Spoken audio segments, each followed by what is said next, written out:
Дали Македонија од утре ќе остане без леб? Владата и покрај заканата на пекарниците реши да ја замрзне цената на белиот и полубелиот леб на 33 денари до 1 мај годинава. Во меѓувреме, владата им ја укина субвенционираната цена на струјата на прехранбените компании, тврдејќи дека тие се богателе на гребот на граѓаните, со тоа што не ги намалиле цените на производите.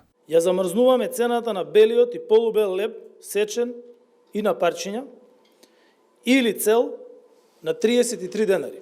Антикризните мерки не ги донесовме за едни да плаќаат, други да се богатат.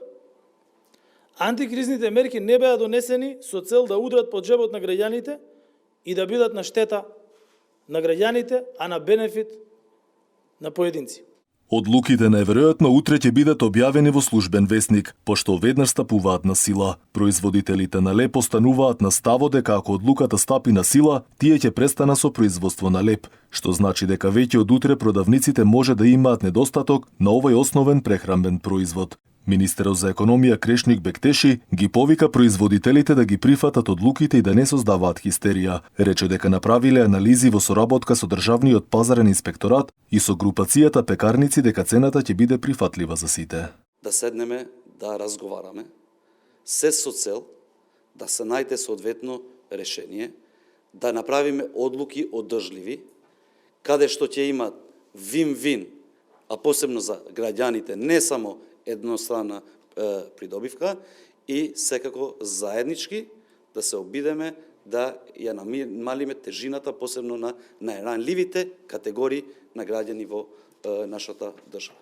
Затоа да не креираме хистерија кај граѓаните, па не знам дека што би се направило. Компаниите од мелничко-пекарската индустрија се пожалија и дека покрај субвенциите за струја, тие не може да ги намалат цените на лебот, зашто имаат еден куп натрупани проблеми, како што се увозот на суровината од странство. Тврдат дека не може да ја намалат цената зашто залихите ги набавиле лани, кога цената на суровината била поголема. Според нив, вака замрзнатата цена на лебот ќе создаде загуби кои примораат многу компании да стават клуч на врата. Се жала дека платите им биле многу високи поради недостатокот на стручен кадар, па пекарниците ги плаќале од 600 до 1000 евра. Од друга страна, многумина сметаат дека дел од бизнисмените во земјава ја користат кризата и мерките за да направат голем ќар.